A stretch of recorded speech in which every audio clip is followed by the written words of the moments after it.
Hey, what it do, y'all? It's your boy E2 Blue coming back at you again, man. And look, season is vastly approaching.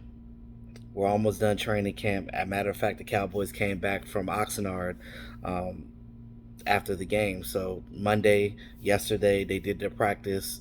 Some key things that happened in practice. They had Cowboys night last night where fans came out and watched the practice and stuff like that. So that was a cool thing.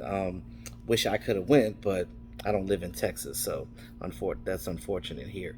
But I'm still excited about the season coming up. We still got two more preseason games left. Um,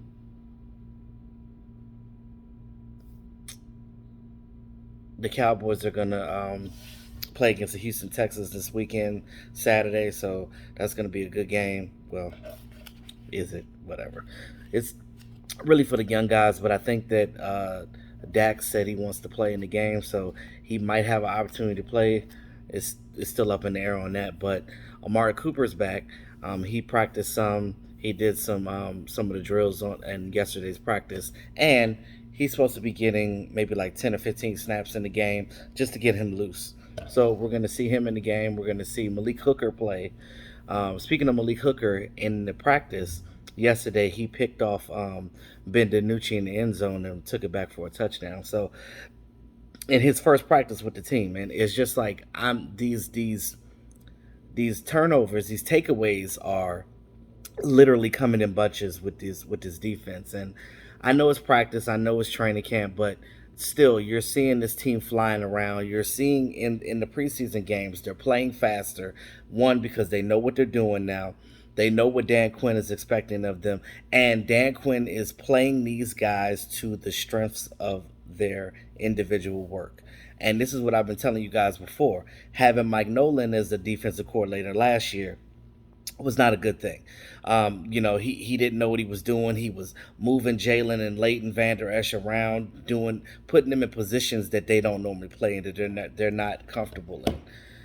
And I said this, so a lot of these players got a lot of bad press last year because of the situation that Mike Nolan put them in last year, which should have never happened. He should have never been hired. Period. I like what Dan Quinn's doing so far. We'll see when things go live against Tampa Bay, because that's going to be the ultimate test.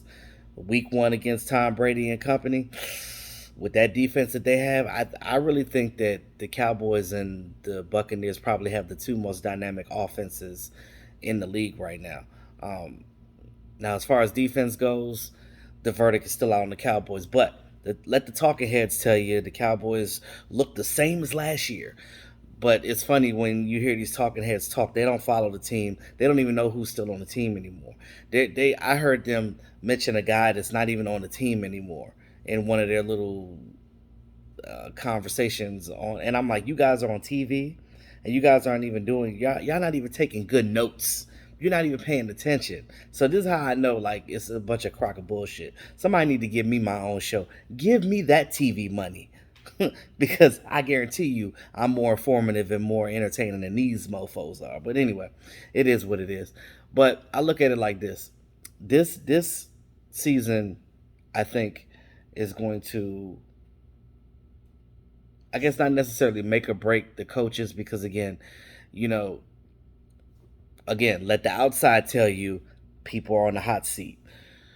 Skip Bayless talking, him and Shannon Sharp talking bad about Mike McCarthy, saying he's not a good coach all of a sudden. Y'all wasn't saying this shit when Mike McCarthy was the coach of the Packers. Y'all was not saying this.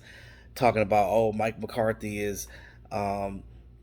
was only a good coach because he had Brett Favre and because he had Aaron Rodgers. And really? Okay. Okay. Now, I'm not even gonna get into that because it's just gonna make me upset. I'm not even gonna get into it. I'm just gonna put it to you like this: the best way for the Cowboys to shut the haters up is just to go out there and do it. That's all we got to do as a team. Just go out there and do it. Um, but I think this team is going to be much better this year. I'm looking forward to seeing more from this linebacker core with the addition of Micah Parsons and Jabril Cox. Um, and with a healthy Jalen and Leighton, I'm pretty sure they're going to do well too because they're back in their natural positions and they just seem like they're ready to roll. Now, the Cowboys did. Speaking of that, they did trim the 85. They had to get down to 85, which is only 5 players from the 90. So after this cut, the next cut is going to be next Tuesday after this week's preseason games. That's going to be cut to 80, and then the final 53-man cut is going to be after all the preseason games are done, right before the season starts. So the 5 guys that we got cut, well, actually, 3 of them are injured, but 2 of them are still technically on the team, and I'm pretty sure that they were going to be guys that would have made the team in some capacity because I think they had a role for these guys. But the other 3, we knew they were going to get cut anyway because they were lower ends of the roster. So Reggie Robinson, they put him on an IR for his foot injury, so he's done for the year. So whenever a team puts a player on IR before the season starts, that player can't come back for the whole season. So they're done for the season. So Reggie Robinson's done for the whole season. He's on IR. Sewo Olanalua, our fullback, running back, tight end. He plays all the positions right now. And they carved out a role for him. And I really was rooting for Sewo. But anyway, he's going to be on IR. He's done for the year too as well. So those are 2 guys. Number 3, Anthony Heinz, linebacker. Some of you guys don't even know who this guy is. He didn't really do much at training camp because, again, all the other linebackers that we see all the time shined over him. So there was no way he was even going to even make this roster. He got injured in the preseason game, I think, on special teams or something like that. But anyway, they're waiving him injured. So basically, when they waive a guy injured, they give him his money, basically his injured money, and they send him on his way. Here's your money. Go and heal up somewhere else. Kyron Brown, the cornerback that they picked up from that they got as a free agent. They used to play for the Jets. A lot of guys was like, "Oh, he sucks. Why they picked him up?" Again, he was a camp body, and goes to show you that they just straight out cut him. So he's cut. He's released. Brendan Eagles, the wide receiver, also was cut as well. So those are the 5 guys that are out for either out for the season or they're not on the team anymore. Reggie Robinson, Sewo Olanalua, Anthony Heinz, Kyron Brown, and Brendan Eagles. Those guys are done.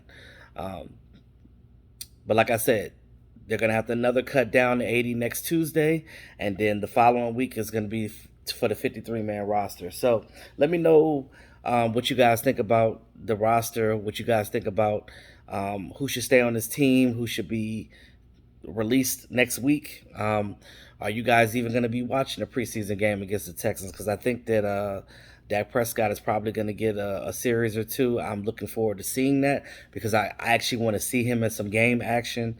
As many as the people outside his organization was talking so much about his MRI and about his arm and his muscle that's underneath of here that's connected to his back,